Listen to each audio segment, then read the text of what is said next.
think what most entrepreneurs will resonate with the idea that what has gotten you here sometimes can't take you the rest of the way. And in fact, it begins to work against you if you aren't willing to grow and adapt. Dr. Kelly Flanagan. Finally, brother. Welcome. How are you? Brian, thank you for having me on. I'm doing fine. Thanks. Man, I'm excited to have you on because you've been over here in the shadows, pun intended, because that's what you help people get out of with GoBundance. A lot of my GoBundance brothers, and especially the ones that are really murdering it in the economic game, they all are like, hey, when it comes to coaching, I don't really have as many business coaches anymore. But what I'm really working on is myself, overcoming my ego, helping me be a better husband, be a better father, be a better man in this world that walks. And they're like, I use this guy named Dr. Kelly, man. You need to check out Dr. Kelly. And I was just like, who is this guy? Is he even a real person? Or is this an idea of a guy?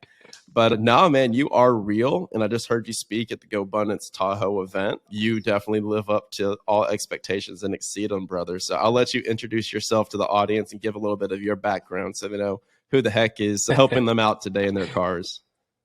Thanks, man. Appreciate that. There's only one way to go down. Now, goodness. Thank you. That's a really generous introduction. I appreciate that. And I just want to say that I feel so blessed to get to work with so many GoBros who are just these bigger hearted, more self-aware breed of entrepreneur than I knew existed. And so it's just such a blessing to get to work with this community. So who am I? I guess I got connected to your community through my first book that I published back in 2017 called Lovable: Embracing What Is Truest About You So You Can Truly Embrace Your Life. And I actually, the first time I spoke on the main stage at a GoBundance Mastermind event, I started it off by saying, hey, so my last review of Lovable on Goodreads says, great book, just not for men. And I said, so thank you for disproving that stereotype that men can't be big-hearted and emotionally intelligent and self-aware and all of those things. This book, Lovable, got embraced by the GoBundance community through a number of channels and started to get connected more and more with your community. And it's been a blessing. But Lovable was really the culmination for me of a lot of my own personal work. I was trained as a clinical psychologist at Penn State University, focused on working with couples, specifically got married, had a couple kids of my own, 3 ultimately, and then just started to watch myself. Like all of the tools I was taught in my clinical psychology training for communication and relationships and emotional intelligence, they weren't bearing fruit in my family. Like I was still doing damage to my family. I was holding myself back professionally with the ways that I was showing up. And so I started to do a deep dive into myself and what was going on, and came to discover one day in 2008, Father's Day of 2008, actually, that this person that I thought I was my whole life was actually my false self, the self that I'd created in order to go out into the world and get me love and belonging and success. And that I was actually, the real me was the me now looking at that false self, or what we call the ego. And that was the real version of me, the consciousness that was watching that crafted version of myself. And that just sent me into a deep dive for a number of years into true self and false self. And it all culminated in that book, Lovable, in 2017. So I continue to write books and publish books. And all the help that I give now is about this concept of true self and false self and how to live more boldly from our true self. Can we talk about the concept of Johari squares? Because we talked about that in GoBundance, and that I haven't heard of that concept before, but it was pretty spot on. I actually just sent that out in my newsletter. Can you share that concept? Yeah, Dr. Liz Coleman was sharing that with us at the GoBundance event. It was fantastic. It dovetailed with my talk beautifully, and I love that they put us back to back. The idea is that there are things about us, if you think of like a 4-quadrant window, there are things about us that we know about ourselves and that we don't know about ourselves. And then there are things about us that other people know about us and they don't know about us. And a lot of Liz's talk was focused on all that stuff that we know about ourselves that we're keeping hidden from other people. That's what she called the facade. That's the bottom left corner of that Johari window, is reducing that facade by starting to make more and more of ourselves and our story known to other people. And that's where we see that sort of vulnerability happening, authenticity happening. But we keep an awful lot behind that facade, behind that false self that we've crafted. And there's a reason for that. I know we're going to get into talking about that today. Yeah, it was a really cool conversation because, and I just summarized it in the newsletter, which, hey guys, shameless plug, go in the show description, hop on there. But no, yeah, so you have your known self, which is known to you, known to others, and then which is obviously what we're all aware of. Then you have known to others, not known to yourself, which is your blind spot, right? Blind Blind spot, self. right? And then you have what you're talking about, which is your facade, your false self, which is what's known to you, but not known to others. So it's who you Mm, actually are versus who you show up as in the world. And insane. then over on the bottom right, you're talking about the unknown self, which is unknown to you, unknown Mm, to others. So the advice that I gave in the yes. in kind of summary was I was like, it's a kind of a call to arms to express vulnerability so that you can Yes. remove that false self, Mm, explore more new things and new actions and new mm. environments to kill that unknown self as we progress, and then just like really do the work to accept feedback and receive feedback to kill that blind spot. Yeah, and if we really want to demystify the process of personal transformation, you could say that it goes in three stages. So the first stage for most really life-changing personal transformation is moving what I don't know about myself, as you said, from that unknown into actually the facade. Now I know it and no one knows it. And that's what we call moving more of ourselves out of our shadow and into the realm of awareness. So that's the first step. The second step is that if we do that and we don't learn how to have compassion for those parts of ourselves, accept those parts of ourselves, then we'll actually push it right back out of awareness. We'll actually push it back into the unknown, believe it or not, back into the shadow. So the first step is bringing it into the realm of awareness. The second step is learning how to hold it in awareness without pushing it away again or rejecting it. And then the third step is that step of vulnerability, making it known to other people.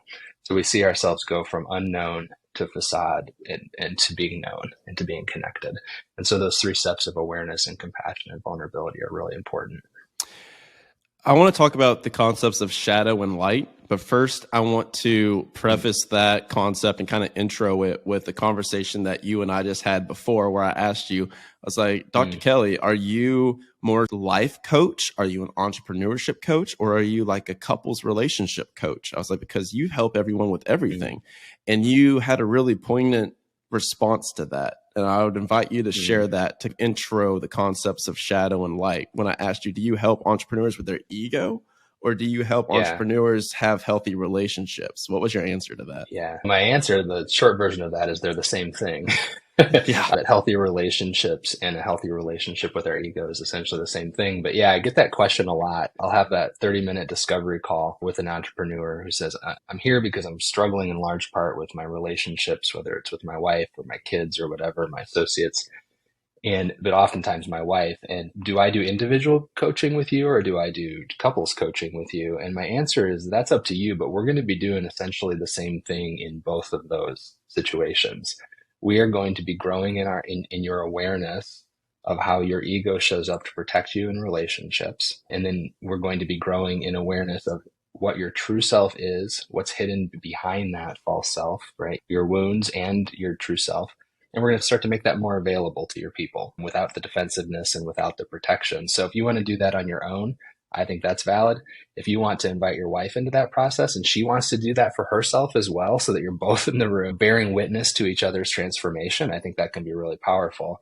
But she's got to want to do it and you've got to be willing to do that. But either way, we're going to be doing essentially the same thing because I lost interest in doing traditional couples work probably a decade ago when I began to recognize that there's a ceiling on how much you could help couples fix the relationship between them if they weren't both of them undergoing some sort of personal transformation. And what you Mm. discover is when that personal transformation is happening, the stuff happening between two people takes care of itself pretty easily, actually. And people, I'm going to say this in the intro, but if you're 10 minutes deep right now, stick around to the end of this because this is the most important work. And these are the most important topics that you need to cover as an entrepreneur in any stage of your journey. Because the reason that we do all of this, right? The reason that we buy the houses, buy the real estate, do the investments, net worth, equity, all these buzzwords is so that we can do what we want when we want with who we want. And here's the kicker. If you have $100 million and you aren't able to share it with who you want and you're in a house by yourself because your wife left you and she took the kids and you're estranged from your family, what is that worth? I can guarantee you that anybody in that position would give up all their material wealth to be able to have what we're talking about today and what we're sharing practically for you guys to implement so that you do not have that situation. Because we see that in Beverly Hills, a lot of mansions, a lot of them are empty. So let's talk about ego. Let's start there, and then we can branch that conversation into the application of that in relationship. So I mentioned this kind of statement to you. It's essentially a belief that I have, and I feel like a lot of entrepreneurs share. My beliefs are easily changed when I presented with new information. But that belief is that we have a lot of guys that are going and doing like the ayahuasca ceremonies, and they're doing the darkness retreats. Aaron Rodgers right now, as we record this, is about to do a 4-day darkness and silence retreat before he decides if he wants to continue playing his professional football career. Sure. And I'm terrified to do that because this chip on my shoulder and this trauma that I wear around is like this badge of honor almost that I feel gave me my drive. And big conversation in entrepreneurship is, do I want to do all this peace and love woo-woo work and then realize none of it matters? And then me and my wife and my kids are living under a freeway. How do I pursue these goals, and how do I pursue the accomplishment of them and doing what it takes to succeed in business while not operating from a place of trauma and shadow? It's so good. What a powerful observation that we can end up almost attaching to our trauma, our shadow, our false self, because it feels like the superpower that got us, the jet fuel. So there's an attachment there. Yeah. Yeah. There's an sentimental value. Yeah. And boy, we could talk about this for a couple of hours, but I have six-pack conversation. Yeah, that's right. It's a six-pack conversation. I have a few different thoughts about that. Number one, I think what most entrepreneurs will resonate with the idea that what has gotten you here sometimes can't take you the rest of the way. And in fact, it begins to work against you if you aren't willing to grow and adapt. Right. And so I think the same thing is true of the ego that we built to cope with our story, with our pain, is often the thing that got us to this point of success. But what you see, if you don't begin to grow further from there, is that ego either puts a ceiling on how much success you can have, or it actually starts to erode away at it. It got you here, but it can't take you the rest of the way. And so the fear is actually, if I grow in awareness of this and I start to heal some of what gave rise to, will my values suddenly change, and I'll stop being interested in accruing wealth and these sorts of things. And the reality is it's going to create a possibility of continuing to pursue your ventures, pursue your calling and your vocation, but in a way that's more sustainable, in a way that is consistent with even higher. And as you pointed out, in a way that doesn't, I think it's David Osborne that said, the quickest way to lose your wealth is to get divorced, in a way that actually solidifies all these other pillars of your life in addition to your business. So I think it's actually the thing that takes you the rest of the way, rather than feeling like it causes some sort of regression when you start to deal with these parts of your story. The other thing I want to say about that is, one of the ways I like to think about ego or false self is, like, if we think of the way that this progresses or develops for us as human beings, basically we come into the world with a true self, right? A version of us that is worthy of love and belonging the way that it is. And then at some point we begin to experience pain or shame or the message that we aren't worthy of love and belonging the way that we are. And so that's when we start to build this false self that's going to go out and get us, keep us safe, essentially, and earn us the love and belonging that we desire. But if you think about the anatomy of that, you're 5, 6, 7, 8 years old, and you unconsciously start to build a false self. What are you building that false self out of? The only raw materials for it are your true self, right?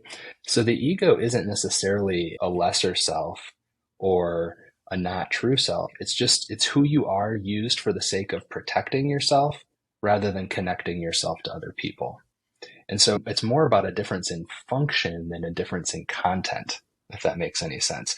So in other words, like, people are like, this is who I've been my whole life. I'm just how do I know my true self? I'm like, well, let's just look at your false self, because your false self is built out of the best parts of your true self. We're just going to learn how to repurpose those parts for deeper and deeper connection and closeness and intimacy and peace, rather than more and more protection and defensiveness and aggression and those sorts of things. I love that. Let's go ahead and dissect me, man. let's go ahead and dissect me because I feel Just get I right feel into it. no, we'll wait for the relationship stuff for the end because I'll probably get pretty emotional with it. Okay. We'll stick that to the end. But when it comes to this stuff, I've done some work on this where the Mm, awareness is there. And now we're moving that from mm, that stage 1 through the stage 2 through the stage 3, right? I'm a really driven person and my drive is one of my favorite mm, qualities. And I feel like a lot of entrepreneurs resonate with what I'm about to say, which is why I'm sharing mm, it. I come from a household of divorce. My mm, father never wanted to be a father. He never wanted to be there. He never wanted to be involved. It was basically they were just getting up into their mid 30s. They wanted to just be with someone. My mom and my dad got together. They had me as just, this is what you're supposed to do. My mom was sensational. She was always there, stay at home mom. My dad was never there. My dad was always absent. I don't talk to him. We've never had a relationship. mm. Grew up without the father figure. And Sure. so dissecting my need for what began as perfectionism and has now become a less unhealthy version of that to where I allow failure and all Mm, of that. Now that I've dissected it a bit to try to figure out what makes me me and what makes the secret sauce, mm, because I dissect others a lot on this podcast, I realized that the initial need for perfectionism came from me needing to have love. And if I mm, could succeed and achieve to where it was undeniable, then that would keep my family mm. together. That would get the attention that I needed from my family. That would bring me love. And Yes. so that's where it initiated from, was that trauma of every single year my dad, and I've never shared this before, but every single year I've talked to my dad one time a year. And that time of year that I talk to him, he calls me on my birthday every year. And that's Mm, it. He does not talk to me. I don't talk to him. mm. And every single year, it's Yeah. basically me being like, look at how effing great I am. Look at what you're missing out on, you asshole. Sure. This year, what did Yep. I do in 2022? I went and my ego starts flaring up. I went and traveled around the world. I lived in Greece for a month. I built this brand new business and you're missing all Mm. of it. Ha! Look at me. I'm successful.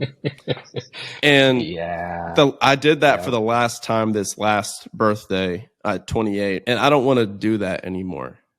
So Mm. I feel Sure. like a lot of Yeah. entrepreneurs share this same dynamic with some parts of their Yeah. family where they had to develop this to receive love, or at least attempt to. Can we dissect that a little Mm-hmm. bit and maybe help Yeah. me and others that are listening in the same boat? Yeah, absolutely. You're right. It is a very common dynamic. I can't relate to it at all. No, I'm just kidding. I'm kidding. I You're like, can dude, you're very much relate. crazy. I can very much relate to that dynamic. Very much aware of that, like that sense of surely if I accomplish this, It'll be they'll be undeniable. interested. Yeah. Not that necessarily you you spend all day thinking about that consciously, but it's just become a habit, a way of living. The thing else, I drive for the next thing, and surely then I'll get the recognition that I'm the attention and interest and presence that I've been hoping for. So I can totally relate to it personally. Yep. I think, and this is in line with what we talked about in Tahoe, I think the place that I come at this from a little bit different angle than most is I see us, those Russian dolls where you take the top of the big doll off, and Yeah. there's a smaller doll inside of it, and you take that one off. I see us as human beings built like that. And so what I'm aware of is you have awareness now that you don't want to do that with your dad. You don't want to keep replicating that annual pattern. But there is going to be a part of you that always wants to replicate that pattern, right? And this is why entrepreneurs who are oftentimes able to will a change in their mindset, they'll arrive at certain parts of their experience where they can't seem to do it. So you'll tell yourself after like a conversation with your dad this year, I'm not doing that again next year. And all of a sudden at some point next year, you're on the phone, right? And you're like, oh, what? I thought I changed my mindset around that. Why am Yeah. I doing it again? And it's because you take off those layers of the Russian doll, there's still a little boy in us that is always going to want that interest and that attention. And if we try to change that, ironically, what we are doing is we are telling that younger version of us, I don't like what you need. I don't like what you want. I don't like that you still desire that from dad. And so you just need to be quiet and go away. Ironically, then we're actually replicating the father wound to that younger part of us. We are now the father saying to that version of us, Go away. I don't want to pay attention to you. So we are pushing that younger hurt version of us back into the shadow. And so a lot of times what we think is that our healing, what we're doing to heal, it's actually pushing a part of us back into the shadow. It's saying, I don't like it. I want to be rid of it. And so instead we have to learn how to hold that part of us again in that place of compassion, in that place of care and love, and to appreciate that part of us and to be able to acknowledge the importance of that part of us so that when next year rolls around, what you do is instead of reaching out to dad, you go, I know how to be dad to that part of me.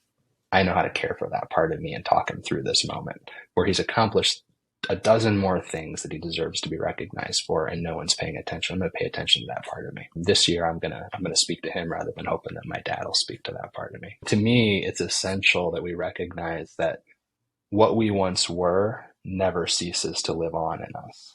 And I think for a lot of entrepreneurs that can rub that that's a little bit abrasive because it You feels pissed like, me wait, you're off when you telling me said that. that. Yeah. Not now, but you pissed me off when you said that at the event. And I said, what do you mean? Because I was like, what do you mean you can't kill off parts of you? Because we say that on the show a lot on this show. We say, what parts of me need to die for me to become the new version of myself? That's a common phrase that we talk about when it comes, especially from going to 7 figures to 8 figures to 9 figures. We're like, what got me here won't get me there. So we commonly say that. And so when you say that, essentially broken down, what you're talking about is instead of regression, we're talking about acceptance of the bad parts of ourselves and choosing to embrace that and show compassion for that part, but then operate through it. How do we go about that? Because all we know and the best operating partners of us, like the best people that do this the best way, I feel like we only regress. Repress, not regress. So you've opened up the Pandora's box of Dr. Kelly here. It's okay for us to do this, right? Dude, so rip me to shreds. Are you I'll aware cry that on you here. just? I don't care. Are you aware that you just called that younger, needy part of you a bad part? You use the phrase "the bad parts of us." Yeah. And so what we're doing in that moment is we're bringing into awareness some of the ways that we engage in an ongoing self-rejection of that part of us, calling it a bad part, calling it a needy part, calling it a immature part of me. And so we bring that part of us into awareness. And then the next thing we do is we bring into awareness all of the ways that we keep trying to push that part back out of awareness, get rid of it, reject it, be free of it, so to speak. And so right there, that's a moment where we would slow down and say, bad part. Wow. If you're, and this helps if you have kids. So if your 6-year-old did something amazing and wanted you to pay attention and you were like, I'm gone for a month and I don't really want to talk about it when I get home, would you say that was a bad thing that they were longing for your interest? We wouldn't. But in order to keep that pain in our shadow and out of our awareness, we call it a bad part and say that we shouldn't pay any attention to it. We should be able to get rid of it or fix it. And so we actually want to bring that part back into awareness and be able to hold it there without trying to rid ourselves of it. So let's put different labels to this part. So we have these parts of us. We're not going to call them bad because that's against the Kellyisms. So we have these parts of us, whether they show up as anger, whether they show up as shame, regret, all these different parts of us that we aren't fond of and that we willingly want to change because both we don't want to be that person and other people have demonstrated to us that this person that we were before hurts them. Sure. So how do we hold awareness on this to cement these changes that we're attempting to make instead of repressing these changes and saying, hey, I choose to label you as bad. How do I sit with that in my stomach and say, I see you, I feel you, but not today. Like you're not showing up here. Yeah. You bring up a great example of there's this really like good-hearted desire. Well, gosh, my angry, defensive, aggressive parts of me, it seems like they hurt a lot of people. And I don't like, why should I accept that? How do I let that be a part of me? Shouldn't we just, I don't want to be angry anymore. Yeah, I don't want that part sitting in me at all because it's like, it's the same thing where it was, God, what was the quote? The quote was something like, God, it's like holding a grudge. It's like holding a grudge is like a cancer that only kills you. Yeah. Or something like that. I'll tell you a very personal story. This is me being vulnerable. I was at a conference last September and I was in a great conversation with a good friend, and she was like holding me accountable. You're avoiding something here, Kelly. You're avoiding something, like basically not letting me dodge. And what I said to her is, the truth is, I give and I give because underneath all of that, I know I'm super selfish. I'm a taker and I just want things for me. And I know that, and I don't want anyone else to see that I'm a taker. I want people to think of me as a giver, right? So in that hierarchy of our levels of protection, hider, fighter, and ruler, my fighter is a taker. I'm going to compete to get as much as I can, and I don't care what happens to all of you, right? But my ruler is a giver, covers like an additional, more acceptable layer of facade above that, right? Over the course of the journey that weekend, because it's, yeah, being a taker is bad. Being selfish. I remember my roommate, my freshman year of college, he said he called a fan that I brought to our dorm room a me fan because it was about that big and it could only be pointed at me. And he's Yeah. like, "How about a fan for everybody else in the room? You selfish." He was getting at something. He was seeing, right, that taker, that just take care of me. And over the course of the journey of that weekend at that conference, I had a re-experiencing of that selfish taker part of me. And the voice that I heard inside of me in that moment was, Kelly, that didn't originally start your selfishness. It didn't begin as selfishness. It began as having to raise yourself. You were the only one looking out for you. You were the one who needed to take care of yourself. And so all of a sudden there was a compassionate understanding of why I'm such a selfish jerk, right? Now, the reason that's powerful, as long as I keep my selfishness out of awareness and I don't want to pay attention to it, it runs me, right? Because if you can't welcome it, you can't work with it. As long as I'm pushing it, as long as I'm trying to fix it and telling myself I'm fixing that selfish part of me, then I'm not paying attention to it. I fixed it. It's not there anymore. I can't work with it. The difference in being able to hold it in compassionate awareness and to be able to say, hey, Kelly, you are selfish. There's a very selfish part of you, but it didn't start that way. It started out of the pain of having to raise yourself, which is a very scary place to be. This is what happens the Monday after I get home from that conference. Get out of the shower. There's no towels on any of the racks. My wife must have snagged them and thrown them in the laundry, right? So I'm like, I drip across the bathroom floor, go over to the linen closet, get a towel for myself, dry off, and hang it on my rack. And I'm starting to walk out of the bathroom, and I'm like, I didn't get a towel for my wife and put it on her. I'm like, I just took care of myself. I was being selfish. But because I now have a compassionate understanding of that, I don't have to feel bad that I'm selfish. I don't have to feel like I should have fixed it. I don't waste all my energy on all that head trash about it. I can just go, oh, yeah, no one got me a towel as a kid. I always had to get my own towel. And now I want to be the kind of person that gets towels for other people. So I get the towel, I hang it on her rack. And it's 3 days later, and my wife and I have made a pact with each other to share these sorts of growth moments with each other. So we understand how the other person is working, so we can trust the other person is working on themselves. And so a few days later, I'm like, oh, I forgot to tell you, I got a towel for myself the other day and realized that was selfish that I didn't get one for you. And I hung yours on your rack too. And she texted me back. She's like, oh my gosh, I thought I was losing my mind because I couldn't remember getting a towel. My wife, my poor wife, was like, didn't even occur to me you got it for me. I thought I was going crazy before I would assume that you got me a towel. And now I see these moments happening all the time, right? And because I don't have to fix my selfishness, I can actually just watch it and welcome it when it happens and not feel bad or defensive or about it or anything like that. And I can just correct it when it happens. Oh, I just went and got myself a fork. And my wife's at the table too. She needs a fork, or the kids need a fork as well. And so to me, that's been a powerful personal example for me over the last like 4 or 5 months of this part of me that I don't even like to admit. But if I admit to it, I certainly just want to fix it by becoming a giver and not even paying attention to it, which is really just a facade. Boy, if I can actually just hold that in awareness, understand where that originated from in my story, then all of a sudden I don't have to feel defensive about it. I don't have to ignore it. And I can actually do something about it when I notice it. So a couple of observations I have from that are that you share really small daily wins, and you make notice and you make an effort to share and celebrate those small daily wins, because I'm sure there are an entire encyclopedia of instances where you and your wife got into screaming and cussing matches where you showed up as selfish. But for you, what I appreciate about this example that you're sharing is it's the same exercise that you're doing. You're doing it, practicing it with the small things to where the muscle gets built for when the big time comes. Right. That's right. You're like, I'm going to get that towel for my wife. I'm going to get the fork for my children. so that when the time comes where we're in a knockdown, drag out screen match, that muscle's been flexed over and over Yeah, again, so that by the time that this that's right. comes up, I can be able to Yes. reel it back in a little bit faster. Yes. I like That's that. exactly right. And Yeah, go like on. all of a sudden you're in an energy of awareness, compassion, and vulnerability, and you're building that muscle so that when you get confronted with it in the heat of the moment, in that big moment that always repeats itself in your relationship, yeah, then you can show up with awareness and compassion and vulnerability, and rather than that defensiveness and anger, for sure. Okay. Now I'm going to take another stab at this. Tell me if this is getting closer to the Sure. ultimate truth, because we can only operate from frames of reference as they progress.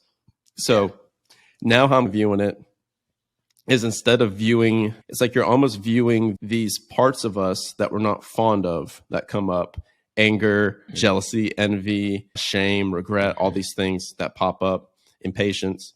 And it's almost, you're viewing them as a symptom instead of a disease now, where you're like, That's this, right. that you're like, this isn't something that, this isn't like a Mm-hmm. cancer inside of me, but just if you Mm-hmm. put your hand over a flame and you're like, ouch, okay, like that Yes. happened because I did that, then you have your Yes. awareness set, and then that's how you can process it. Is that a little bit closer to what you're talking about? Yeah, yes, thank you. I was in a couples coaching call just the other night and said something that the husband blasted out in one of our threads, which was Kelly said to us last night during our couples coaching call: every behavior makes sense if you understand the why, if you understand the reason, if you understand the function that it's serving, right? Gosh, I don't understand why my wife does X, Y, and Z. It just seems so silly. If she could just change her mindset, then we'd have a better life. Guilty. And my response to that is there's no way she is going to change X, Y, and Z until you've truly heard why she's doing X, Y, and Z. Why she's saying X, Y, and Z. There's a function being served there and her communicating that over and over again. Until you get it, there's no way that's going away. So you can't just like flip a switch and change mindset on that. There's a relational component to holding space for that. Can we dive down that rabbit hole a little bit? Because another big problem that I see, and then we'll go into doing an autopsy of my failed relationship. But so when you have an entrepreneurial couple, maybe one or the other is super into the personal development world, they're super into growth and bettering themselves, and the other person is like, cool, great for you, love you, proud of you, I'm not doing any of that shit. This Good is for very you. common. Good Yes. for you. You do your work. You go do Dr. Kelly. You go to Tony Robbins. You do the jumping up and down. All I want to do is me. Like, they're not, your Mm, spouse is not over there. They're not over there thinking about their inner child, thinking about why they do what they do. They just operate, and because that's normal. So, as right. somebody that is willing and ready and able to do the work, quote unquote, how do you get your spouse on board? Because a lot of people, like Mm, right now, I'm single again, so I can look for that in a partner. But a lot of people are listening to this that maybe have a partner of 5 years, 10 years, 20 years, 30 years, and they mm, have multiple kids. And they're like, they've never wanted to do this stuff. They've never been interested in this stuff. How can you lead a mm. horse to water if it doesn't want to drink? Yeah, and I should preface this by saying I'm a self-improvement junkie. You? This is what I do for, yeah, this is what I do for a living. I'm like, if I'm not growing, I don't have anything to talk to other people about. So personally, like self-improvement is really important to me. But I also believe that we have to be very careful because in almost all self-improvement, there is a healthy dose of self-rejection that says, until I change this about me, I'm unacceptable. Wow. Until I improve this about me, my life is not worthy, is not having a big enough impact, and so on and so forth. So we have to be very careful because our spouses will often, they're, we can trust that they're actually pretty good barometers for how much self rejection is in our self improvement. Because what they're hearing when there's like, no, you need to go to this Tony Robbins with me and you need to do this and this with me is you're not good enough for me or I'm going to become Oh, better than you, and then I won't be interested in you anymore. And they're basically going, hey, hit the brakes here. Like when you say that to me, when you do that to me, you are saying that I'm not good enough the way that I am. And that's painful. That's just shame being passed on to me. And so we have to be, I think if we can reframe it as they're putting their finger on the self rejection that is in all of our self improvement, then their digging in their heels can actually be a sort of accountability to make sure that our self improvement is really being done out of a pureness of spirit rather than self rejection. So how do you approach that conversation? I've been guilty of this to where it's like I come home from like a Tony Robbins or I come home from an event and I'm like, yes, Hmm. make your move. Yep. Whoa. And everyone else in Yep. your life is, okay, bud, have fun up there on your Yes. pedestal. We'll watch up from Mm. the bottom as you do this. And then they just dig their heels in and there's going to be a less likelihood Yeah. of them going to a Tony Robbins or going to a coaching or doing a real estate event. Yes. So how do we approach this the Yep. right way for people to feel invited and accepted as they are, but also get them freaking pumped to drink Mm. a little bit of the Kool-Aid, I guess, is what we call It's a it, right? question. Yeah. Yes. And by the way, my most current rendition of this in my family is a 13-year-old daughter who, whenever I say, "Oh, sweetie, that must have felt really terrible. How could you have handled that?" Or something like that, she's like, "Dad, no therapy sessions. I don't want therapy sessions." She wants nothing to do with emotions or stuff from, not from dad. So I'm like, I'm dealing with that live right now with my daughter. So we talked about this with a group of abundance guys here a few weeks ago before Tahoe. And one of the more common conversations I will have with couples in couples coaching is about the difference between doing energy and being energy and how they're both valuable energies. But when they get out of balance, those energies can become destructive or stagnating. And what I mean by that is doing energy, and this you could also maybe call it masculine energy if you wanted, but I like doing energy better because women can have plenty of doing energy. My wife does. Doing energy is the energy that says, I want to go from point A to point Z, and I want to go there as quickly as possible. I want to I improve feel this, that. change this, fix, right? Like Action doing Academy. energy. That's right. And that's why entrepreneurs are so good at what they do in the business space, right? Yeah. Is they're doing energy, their doing muscles are really well developed, and that is rewarded in their entrepreneurialism. Being energy is the sort of exact opposite. It's the energy that says, I just want to appreciate this space and not go anywhere else. I don't want to do anything to the space. I just want to be with it. I want to be present to it. I want to get to know it better. I want to see what it has to teach me. I want to What's that enjoy it. like? Yeah, our wives What's are that like? oftentimes what All that's of us like. just listen. All of us are listening to this right now. We all collectively just said, oh, what is that like? You talking about being That's present? right. Huh?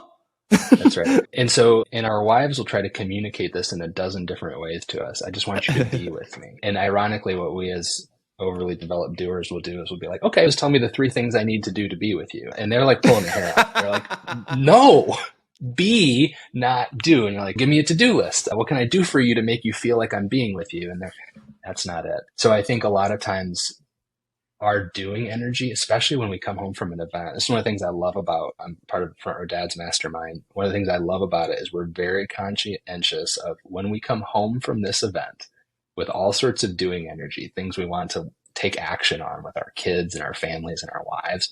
We cannot walk in the door with that doing energy. Because if we do, they've been there being, right, with the family on our behalf while we're away for a week. And if we walk in with that doing energy, they're going to dig in their heels. They're going to want nothing to do with it. So we have to enter with being energy, right? We have to start by being. And then when there's a sense of, wow, we've really reconnected in the place where you're at, then there's maybe going to be some more openness to talking about the place where I want to go. But that being energy always has to precede doing energy if we want it to be received well. I think that is very applicable. I think that's something that we can really be aware of and utilize.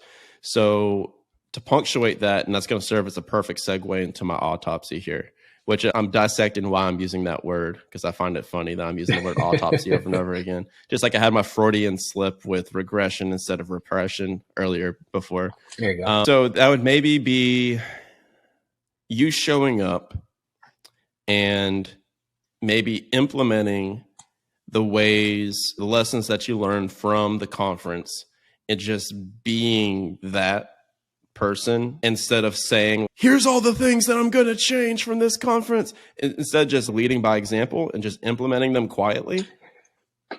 Yes. Is that kind of I'll what give you're you a quick getting at? example. Yeah. I'll give you a quick, like a tangible example from the last event. I realized during the last event that when my daughter gets out of school, and I greet her with a doing energy, which is wanting to know all about what happened at school, basically, so I can take control and help her with things that were problems or reinforce things that were positives and all that doing energy. She just shuts down. She senses a couple things. Dad's trying to take control. just doing it. And he's trying to control my thoughts because he wants me to know he's an interested dad. And I'm not, that's not on her agenda for the day. So he's trying to control me in a couple different ways with his doing energy. She shuts down. I came home from that, got home on a Friday afternoon, picked her up from school first thing.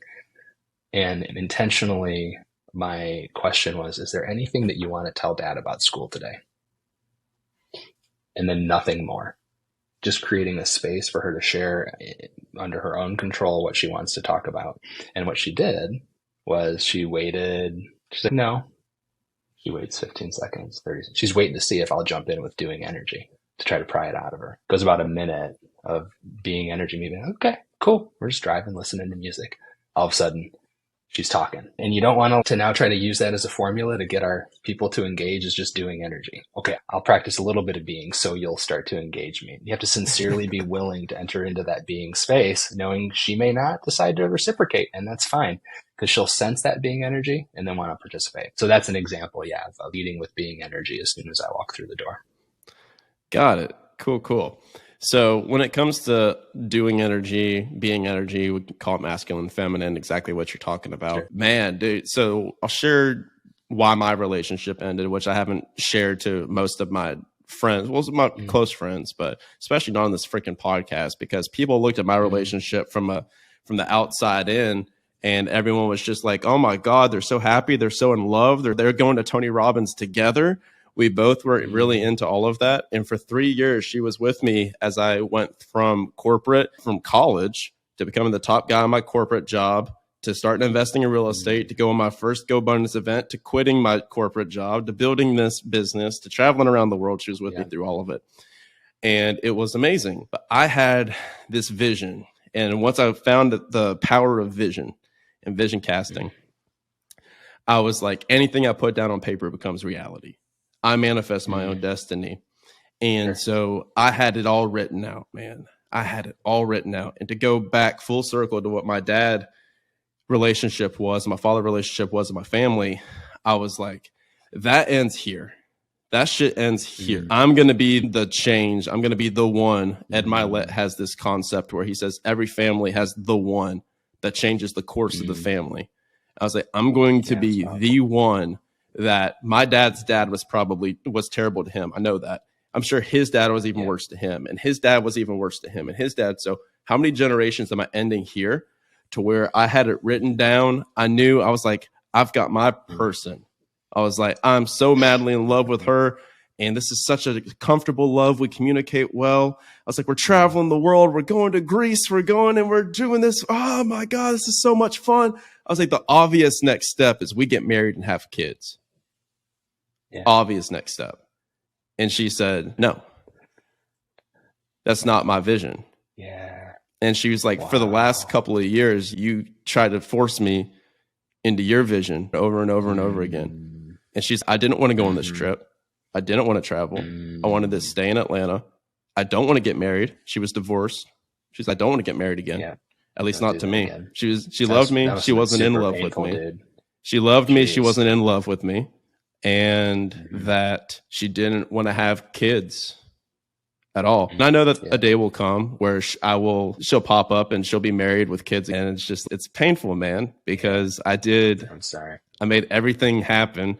And the conversation started because everyone was jokingly asking me, where's the ring? Where's the ring? Where's the ring? She was from Brazil. I'm Southern white Baptist. I've been dating her 2.5 years.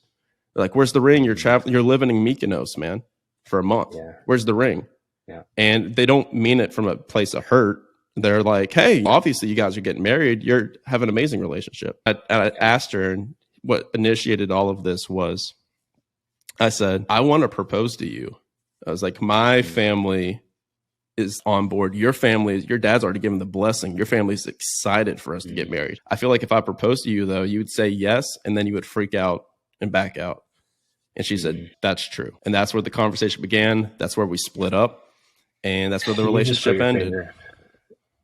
You put your finger on it. As entrepreneurs, we are rewarded in so many ways for taking control of our lives. And there is one particular thing, creature, entity on the planet that we can't control, which is another human being. Yeah. We simply can't control. And so it's the superpower that we have in our ventures, entrepreneurial ventures, becomes kryptonite back at home, Mm. right? We believe that we can shape, control, and transform our people. And they're just in the meantime asking us to just accept them the way that they are and to appreciate who they are and to support them becoming whoever they want to become. And it requires the development of a new power from us. And that's the power to accept and to support and to hold space for rather than always be controlling and changing things. And man, it'll be true. You're going to find the person. It irritates me two are so going much. I you know. two are going to be I together, know, whoever that man. person is. But yeah, you won't. In my mind, what we're doing with marriage is we're choosing a person to learn how to support their becoming, whatever that looks like for them. Or say, I love you enough that I'm going to develop the muscle and the power to support your becoming, whatever that looks like. And they're Mm. doing that for you. And so often we think like marriage is, this is the person who's going to continue to become like the person I want them to be to make me feel loved. And it just Selfish. never works out that way. Just never, yeah, there's a hidden selfishness in that, sure. And there, I was in the last bit of the retreat. I was in a hot tub with a couple of guys that have been married like 30 years. And I was talking about it. And man, like really bad depression. Like the last couple of months of my trip, I had this beautiful Florida ceiling glass window house in the coast of Brazil. And I was in there by myself, just crying myself to sleep every night, dude. And there's still, it comes in waves still. Like last Saturday, I was just like, because it's difficult to have the simultaneous like greatest moment of your life, also cemented with like that pain, right? Because all the pictures are you together, all the videos are you together. So to wrap that up into how people can take value from this, and it's not just me venting publicly. Like everyone says, patience, time, surrender, your person's going to come. It's going to be even better than you ever imagined. Like this person, this relationship got you ready for the next relationship to become the person that you were meant to be to receive that next person. I guess just tips, man, because ironically people think it's easy. It'd be easier to date now, but now I find it harder because like the standards are so high now that I'm like, I can't just be with someone that's like normal. And sure. And my encouragement to you is that you're entering into dating with a whole new level of vulnerability. Last time you entered into it with a sense of, I'll be able to get what I want from this. In a very painful way, you can't. And you know what else I've realized was she was healing still from her divorce. And I was attracted to that because I went back to that inner kid, like you talk about. I said, man, that really scratched the itch of that inner child that I had that was 13 years old to 28. And that was helping my mom heal from divorce, where she got cheated on and she got left. And I was like, man, this is so familiar and comfortable to me to help this person heal. I know how to do this. Yeah. Oh, yeah. I fit into that slot. I was like, I'm here for you. I'm going to support you and help get you out. But then that's what hurt, right? I had some anticipation of reciprocity, which was wrong on my end, where as soon as she was like, hey, I did my work and I'm healed now, she's like, this isn't the relationship I want. I was like, fuck. Dude, my steepest growth curve as a husband and as a person is for you. This goes back to that original. If I do all the right things and I scale the right heights and achieve the right things, then Dad will be interested in me. Yeah. If I pour into you and help you heal from your divorce, then you'll join me in the life that I want to live. Obviously, and traveling around the world. Yeah. Who would say no? And just like we said with Dad, who wouldn't be interested in everything that you've accomplished if your son did that? And the steepest growth curve for me is that, it's the metaphor I use, is that I want to treat people like vending machines. I want to put certain quarters in and get out the thing from them that I think that I've just deserved or earned. Yeah. And they're just not. And it's an affront to our entrepreneurial sort of spirit. Because we run the show everywhere else. I ought to be able to pour in and get this out of you. It's an ROI. It's a return on investment. That's right. Yep. which there's just no correlation there in relationship at all. Yeah. So I'm trying to think a couple questions I'm trying to ask myself right now. And like selfishly, Trying. I'm doing this now. So hopefully you guys are getting Yeah. some value from this at this point. But I'm trying to ask the question of like, how do I, because everyone's like time, oh, time heals all wounds. Don't worry, time. But I'm very impatient. For what it's worth, what I hear in that is that there's a part of you just, so ironically, in that urge to do, that doing energy, that masculine muscle, wanting to rush through this phase of being hurt about this, it's actually creating more hurt because it's putting you in dating situations that are just not going to work out over and over again.